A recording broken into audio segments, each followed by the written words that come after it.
Well, hello there, everyone, and welcome back to Critical Weight Theory. And today we're going to be looking at one of the biggest game changers in music, sound, and creativity. We're looking at the genius of Jimi Hendrix and how he redefined what an electric guitar could do. That's right, we're looking at 7 key ingredients of his guitar style. And I'm going to at least accompany it at one point or another with my 12 string acoustic, and I'll give you at least a half-assed example of what we're talking about here. So it's it's not just about flashy solos or playing with his teeth, though. Yeah, we'll get into that, and I'm not going to do that here today because I'm not in the mood. um, I'm also not in the mood to set my guitar on fire. But this is about the innovation, vision, and sort of revolution that he helped bring about when it comes to the guitar. So let's get into that. One of the most well-known things is feedback and distortion, as if they were their own instruments. So this is item number one. So before Hendrix, distortion was mostly seen as noise. There were some examples of bands who implemented it, but no one who sort of went as wild with it as Hendrix, at least not quite in the same way. It was largely considered something to avoid. There were a few bands like the Kinks who had distorted sounds, but Hendrix he really made it sing, and he had a way of adding a sort of funkiness to it that I think a lot of other distorted music lacked. A lot of distorted guitar at the time lacked. He didn't invent distortion. I don't want to give you the idea that he invented it, but he definitely expanded its vocabulary as a technique. And in songs like "Are You Experienced," he used feedback, fuzz, and overdrive, not as side effects, but as tools. It was no accident that he incorporated all of those things. They were extensions of his emotion, really. And his guitar didn't just play notes, it sort of spoke. It was warm, wild, and unpredictable. And there was an element of controlled chaos to what he did. And I'll be honest, sometimes it was a little less controlled than other times. He could have these freewheeling moments, and admittedly, there were some moments where, if you look at his live performance, he kind of seemed to be phoning it in a little bit. I think he grew a little bit jaded with his career at a certain, like point toward the end. But I'm not trying to bog this discussion down too much, so I'm not going to get into that. But the point is, he was a huge innovator in the concept of chaotic guitar sounds that were nevertheless uh, controlled. The merging of the two, which is really kind of what excitement sounds like in a musical form. Because if things become too predictable, well, then it's just another song. It's just another sound-alike song.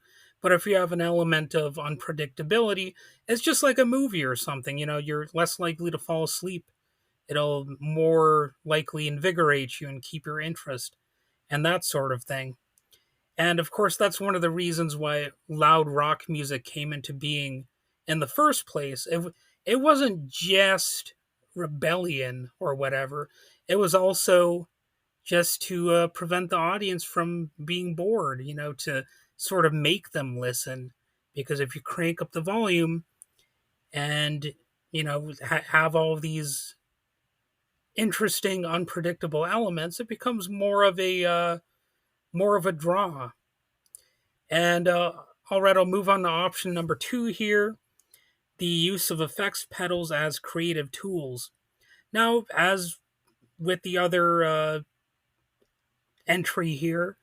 This isn't something he invented, of course. He didn't invent the effects pedal or the the studio gimmickry that he would end up using, but he he you know what he played a role in expanding the vocabulary of effects in popular music.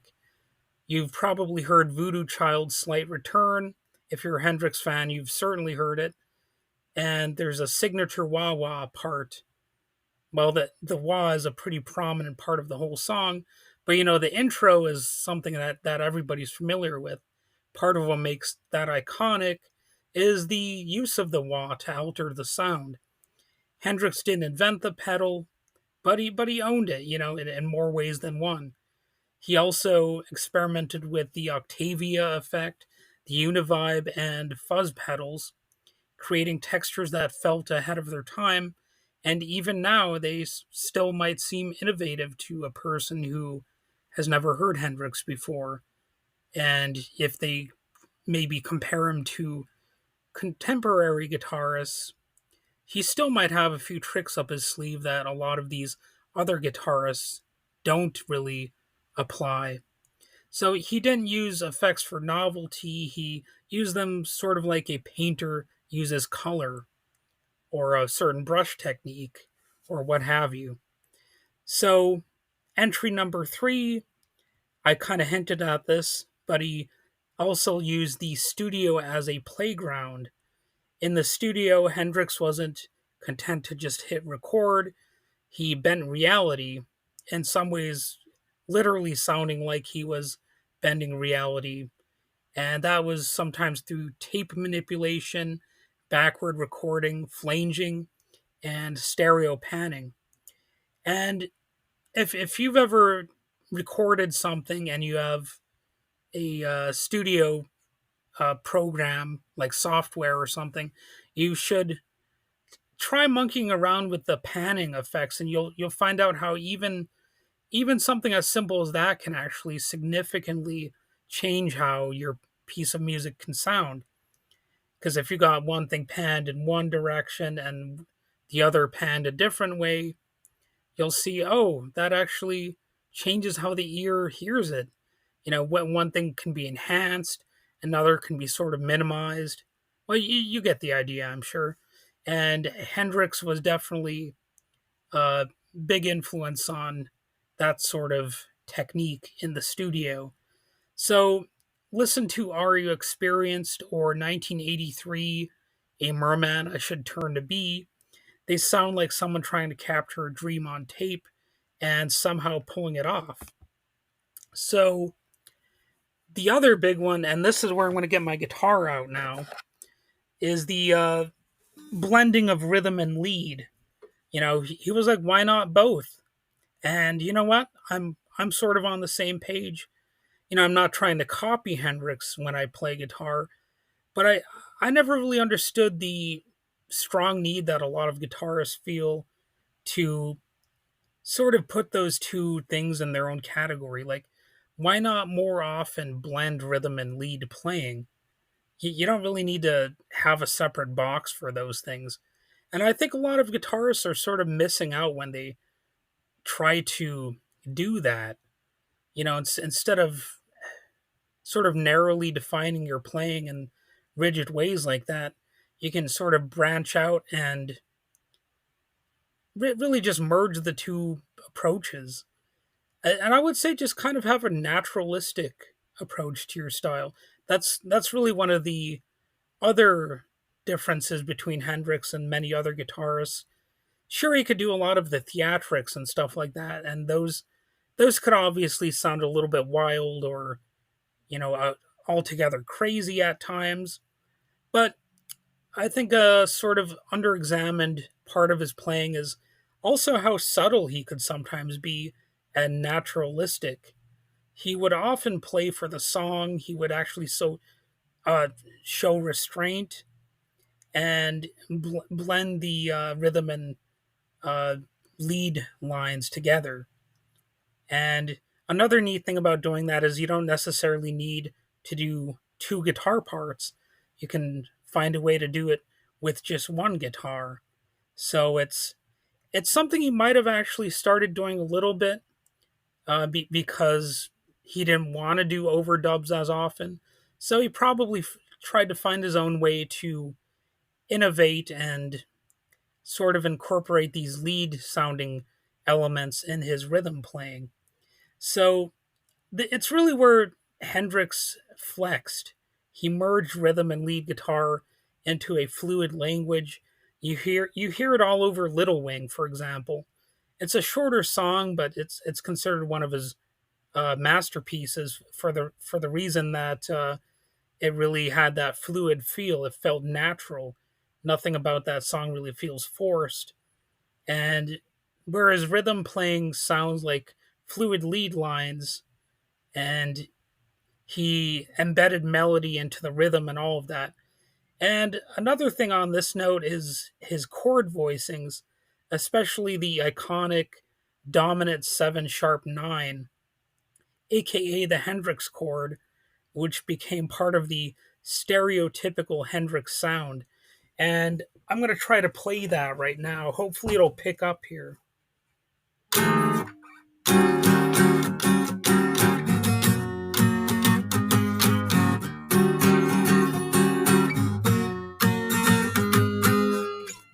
See, I kind of botched it a little bit, but I'm a little bit rusty on my 12 string guitar.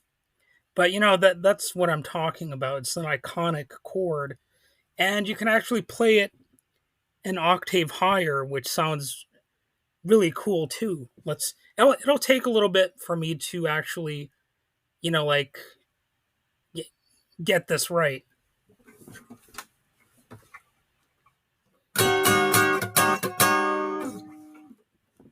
Hopefully that picked up. It does sound pretty cool on an acoustic 12 string actually. I'll do it again this time with more open notes. See that it sounds cool with the drone too.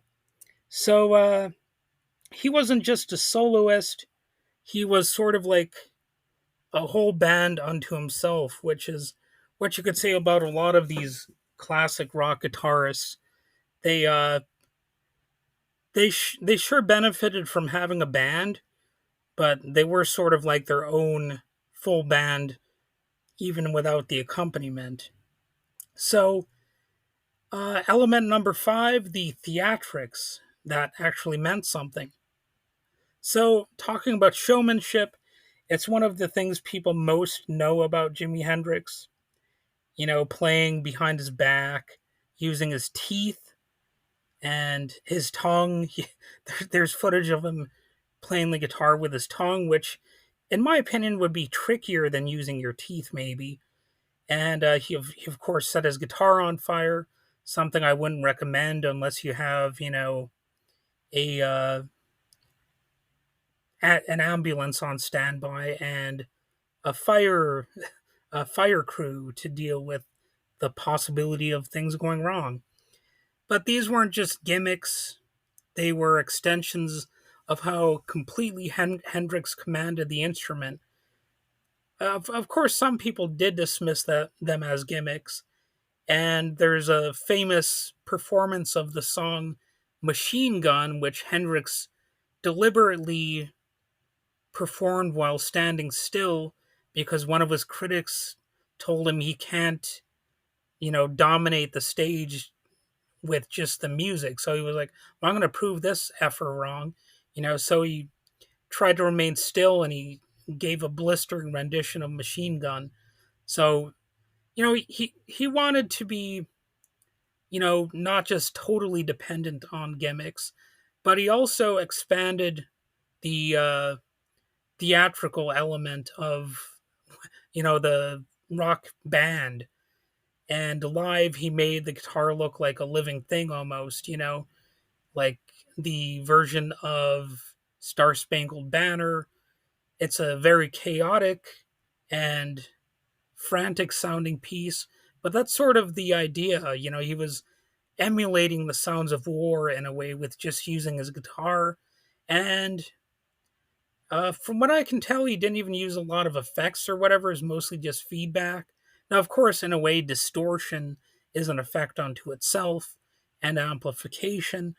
But really, it was mostly just him, you know, using the whammy bar and things like that to really bring the war to life and make a statement. It was a controversial song at the time, and that's what I think a lot of people don't really understand. His version of the Star Spangled Banner was making a statement, and it actually offended some people. It's like it's a truly innovative thing that he did, and people might not understand that out of context. They might hear the Star Spangled Banner and they'll be like, well, he's messing it up or something, you know what I mean?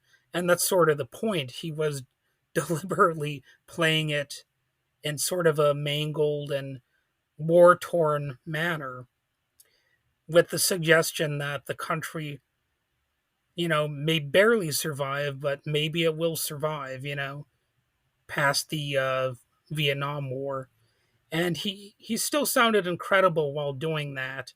I'm not trying to say that everybody thought it was a disastrous rendition. People understood what he was doing, and they related to it, and it became one of the all-time greatest renditions of the Star Spangled Banner because of its unique statement. And on that note, I'm going to give a little bit of a bonus entry here by noting that the whammy bar, his theatrics with the whammy bar, are another thing that he definitely was an innovator with. And that's just a bonus one that I'm adding here. But now on to part six, or entry six, which is tuning and feel. This is probably one of the least talked about and or Hendrix elements. It was a subtle but key move. Hendrix often tuned his guitar a half step down to E flat. It made bends smoother, the tone heavier and more fluid, and it's part of why his solos feel like they're sliding through space. It was slinky but deadly, and as I suggested, Hendrix was innovative in terms of expanding the way that a guitar could feel.